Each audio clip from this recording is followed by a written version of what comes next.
Hello, everyone, and welcome to today's session on freelancing in the world of environmental education. I'm excited to welcome you to Insight, short episodes about different topics around freelancing and environmental education. These short episodes will be sprinkled among my regular conversations with special guests and independent professionals working in the field. So consider these brief episodes as a new layer to the podcast. So let's jump into our first episode and my question to you. What kind of freelancer are you? This question first came to mind when I created a survey at the beginning of my project. I wanted to understand how people were freelancing as informal environmental educators. I provided 3 options in my survey. People could choose from one of the following options. They could identify as a full-time freelance educator. They could identify as a part-time freelance educator and as someone who has a regular job and freelances on the side.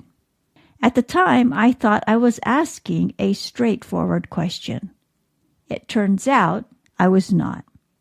A lot has been written about freelancing, and it has been described in many ways, and in ways much broader than I was thinking about it at the beginning of my project.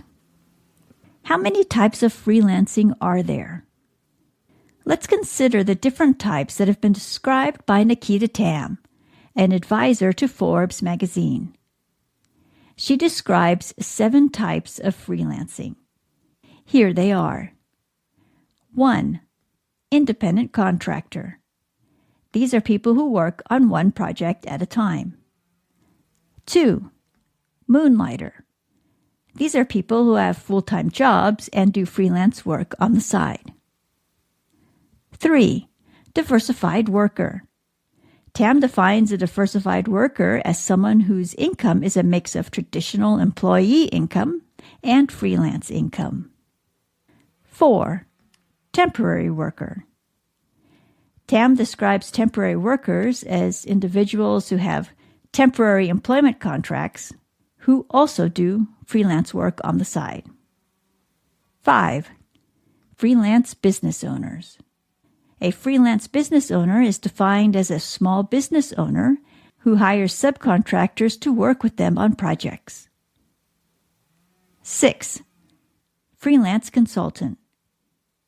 These are individuals who have very specialized skills and work in specific fields. And the 7th type of freelancer is what Tam calls an experiential freelancer. This is someone who explores different types of work and who offers different services related to the different types of work that they've been exploring. I found Tam's categorization of freelancing interesting, and so I loosely applied her descriptions to my original survey results. When I applied her definitions, I came up with this. 3/4 of the people who responded to my original survey identified as being independent contractors. The rest identified as moonlighters. Moonlighting and environmental education. These are 2 things I've never put together before. So why bother with all these labels, and why do they even matter? Well, these labels matter because they help us understand how freelance professionals move through the world. I appreciate Tam's classification of freelancers because it's helping me describe more carefully who is doing environmental awareness work and how they are doing it. Of the types of freelancing described so far, which type applies to the environmental awareness work that you do? Do you consider yourself an independent contractor, a moonlighter, a diversified worker, a temporary worker, a freelance business owner, a freelance consultant, or an experiential freelancer? After deciding which of the above best describes you, let's talk about it. I would love to learn more about what you do and how you do it. I'm inviting people to join me for one-on-one chats about this topic. If you'd like to share your thoughts, please click on the link in the show notes. You'll see what to do from there. I would love to hear from you.